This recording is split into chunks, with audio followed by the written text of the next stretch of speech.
Hello and welcome to this video in which we'll be looking at the reading comprehension exercise from slot 3 of CAT 23 paper. In this video, I'm going to be talking about reading of the passage and what information are we supposed to gather or are we expected to gather after finishing reading the passage for the first time. In this video, I'm not going to be looking at the questions and solutions of this exercise, but in a subsequent video, I'll be looking at the questions and solutions, and the link of that I will be putting in the description of this video. So do check that out after we have read the passage. So this in slot 3, I believe this is going to be the toughest passage to read, and I'll explain in due course of time why it is a very difficult passage. But as soon as we start reading the passage, we can see that in the very first line, the author is talking about understanding romantic aesthetics is not a simple undertaking. So definitely the author is, at least in the first paragraph, going to talk about the fact that why studying romantic aesthetics, understanding romantic aesthetics is not easy. Now, what is romantic aesthetics? Maybe we need not understand exactly what it is, but we know what romantic is, right? And aesthetics refers to a sense of beauty, a sense of, I would say, naturally good looking, something which is pleasing to our senses. That is called aesthetics. So the author is talking about romantic aesthetics, okay, why it is not simple to understand. With this understanding, if we read the rest of this paragraph, we will realize that the author is talking about something called romanticism. And he's talking about the definition of romanticism, and specifically in the second to last line, we can see that what makes understanding romantic aesthetics difficult is the lack of any single real entity or type of entity that the concept of romanticism designates. So what is romanticism? What concept is it? There is no single entity that actually defines it. That is what the author is saying in this paragraph, because of which understanding romantic aesthetics is difficult. Next paragraph, again, the author starts off by talking about the more specific task of characterizing romantic aesthetics adds to these difficulties an air of paradox. So clearly from the first and second paragraphs, you can understand that the topic of discussion is romantic aesthetics, and throughout the author is, so far at least, talking about what makes understanding this very difficult. And in the second paragraph, he's saying that what makes it challenging is a sense of paradox. So what is paradox? Paradox is basically something that you would expect something to be, but it ends up being the opposite of it. So when two opposites are vying for place inside the same situation, then there's a paradox which has been created by the situation. So there's something paradoxical about romantic aesthetics. So what is it? So if you read the next few lines, you'll actually understand what the paradox is. Conventionally, aesthetics refers to a theory concerning beauty and art, which is what we discussed before, or the branch of philosophy that studies these topics. Okay, fine. However, many of the romantics rejected the identification of aesthetics. So to study romantic aesthetics, if people who call themselves romantics, they're rejecting the very idea of aesthetics, then that is what a paradox is, that we're trying to understand aesthetics of a subject, the proponents of which are rejecting aesthetics as a concept. They are saying that aesthetics cannot be a circumscribed domain of human life that is separated from the practical and theoretical domains of life. The most characteristic romantic commitment is to the idea that the character of art and beauty and of our engagement with them should shape all aspects of human life.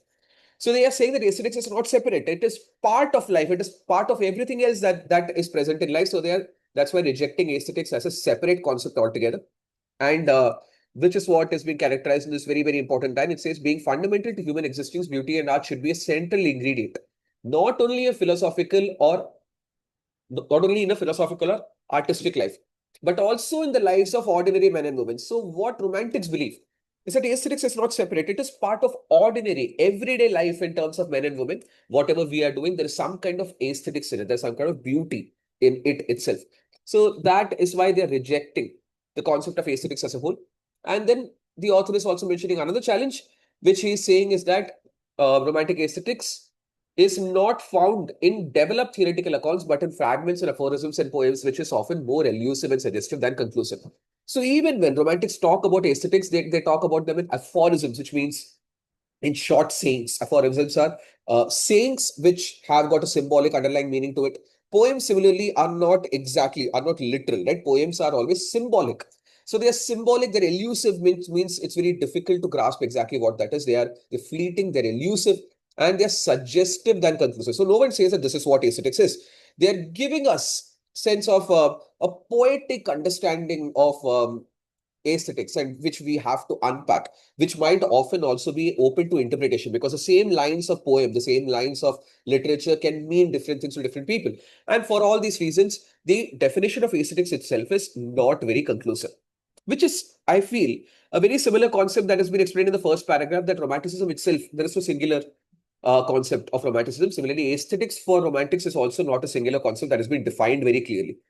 So the challenges are, number one, that romantics don't believe in aesthetics, and they believe that aesthetics is not a separate field. They feel that everyday life is where aesthetics is, and aesthetics is not very properly defined. And all this makes understanding aesthetics very difficult. So far, this is what the author is saying about the topic of romantic aesthetics. Next paragraph, he begins with, nevertheless, in spite of, words like these will again indicate that the author is going to now challenge his own views, is going to go in the opposite direction of the opinions that he has placed so far. And that's what he's saying, that the task of characterizing romantic aesthetics is neither impossible nor undesirable. So despite all these difficulties, it's not an impossible task. And in fact, it is supposed to be desired, that we need to define what is romantic aesthetics. And that is what he is further elaborating in this third paragraph. Fourth paragraph, he is saying that how do we then go about defining romantic aesthetics if it's so difficult to capture? So he's saying that such studies attempt to characterize romanticism not in terms of a single definition, a specific time or a specific place, but in terms of particular philosophical questions and concepts. So they ask philosophical questions of romanticism, of romantic aestheticism, and they try to define or to answer those specific questions and concerns, rather than just giving a definition of this is what romantic aesthetics is, or this is where it was present, and from this time to this time is when it was explained. So they don't want specific timelines and locations for it. Rather, they want answers to some philosophical questions around it. That is how they are actually explaining romantic aesthetics. I need not understand what philosophical questions are and how that is going to help explain aesthetics. But I just need to understand that this is how the studies are going to be done. Because when we're solving reading comprehension exercises, we don't have to become an expert in the subject matter of the passage. We just have to understand what all are the sequence of opinions. So if I understand this, last paragraph, the author is saying that there are several different places from which the romantics came. Like there were German romantics, British romantics, and French romantics, but the central protagonist to the following are German romantics, and he's giving us two reasons for it. First reason is that he's saying that the German romanticism as a place of pride. And so what that means, why do they have a place of pride, has not been explained. And second is that he's saying that they were what we call early romanticism, from which I can actually conclude that German romantics were the first to write romantic literature, or to first to produce romantic works of art. Okay. This is what the passage is about. Now, why this passage is difficult to read is, number one, because it is talking about a very literary, artistic concept in a philosophical sense. From the very beginning, literature, which is especially not in our times, it's of a previous year of medieval ages in a different continent. All of this is completely European in nature. In itself is a very unfamiliar topic. Similarly, art and art's impressionism, symbolism is also a very, very unfamiliar topic to most of us who are going to write the CAT paper. Plus, this is having a look at the philosophical aspect of it, because we are exploring what is romantic aesthetics. And aesthetics, as they have pointed out, is a branch of philosophy that deals with what is beautiful and what is not. And philosophy is also extremely unfamiliar. So three unfamiliar topics all put together into a single passage. Plus, so many words are being used and so many people's names are being mentioned who we do not know and what we do not understand. Yet we have to make sense of it. So when we're given a passage like this, we just have to understand surface level what all points are being made. So first point is that romantic aesthetics is not easy to understand. And there are multiple different reasons. Three reasons I think the author is giving why understanding romantic aesthetics is challenging. First is that you cannot define the word romantic itself. It has got multiple different definitions. Two is that there's a paradox in it, because romantics themselves have given up on aesthetics as a separate field. They say that everyday life has got a sense of aesthetics. And third is that whenever romantics are talking about aesthetics, then they talk about it in a very suggestive, symbolic sense, through poems and aphorisms, than directly telling us that what do they mean by aesthetics. So all these makes it challenging.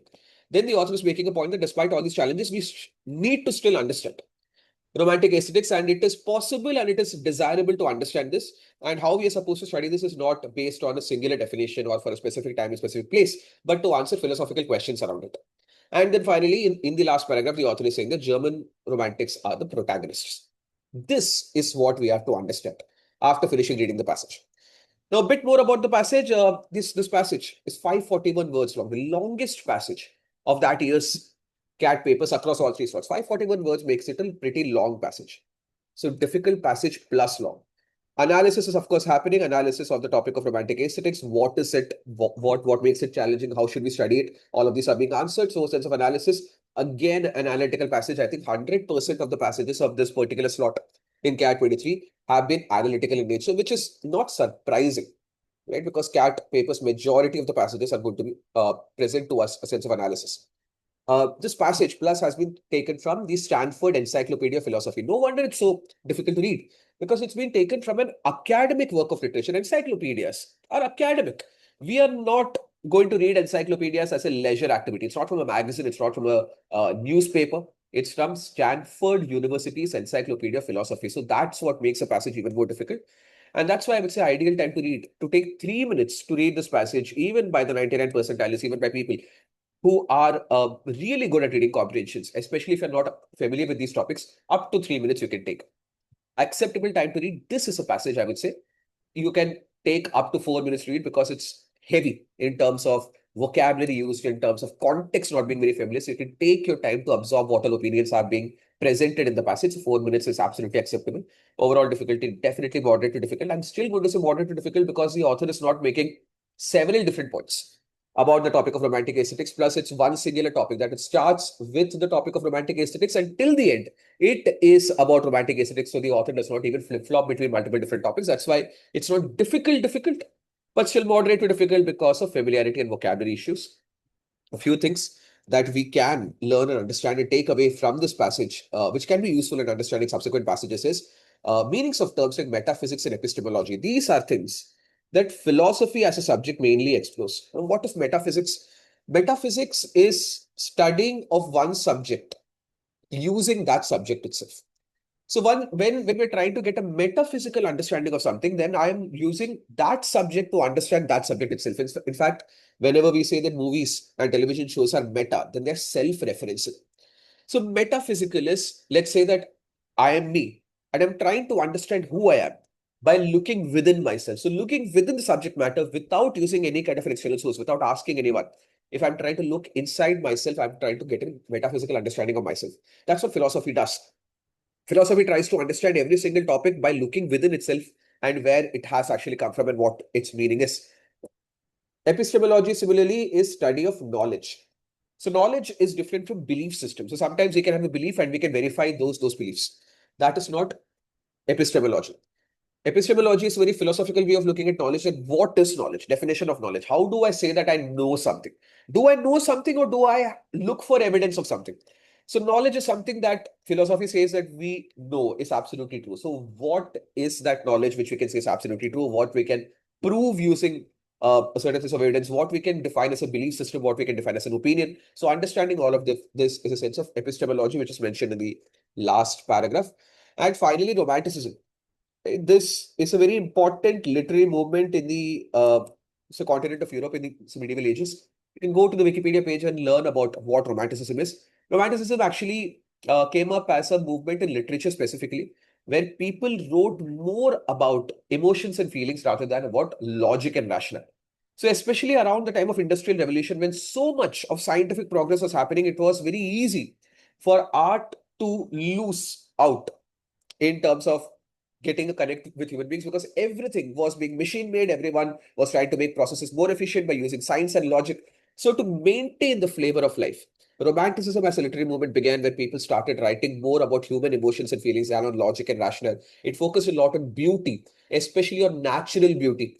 If you have read in school the poem called Daffodils by William Wordsworth, that poem is a quintessential example of a romantic poem, because in that, how observing daffodils by the poet actually enriches their soul. So when people write about nature, beauty, human emotions, and that coming from places which are not very logical, then those kinds of works of literature were called romantic works of literature. And it was a very strong movement.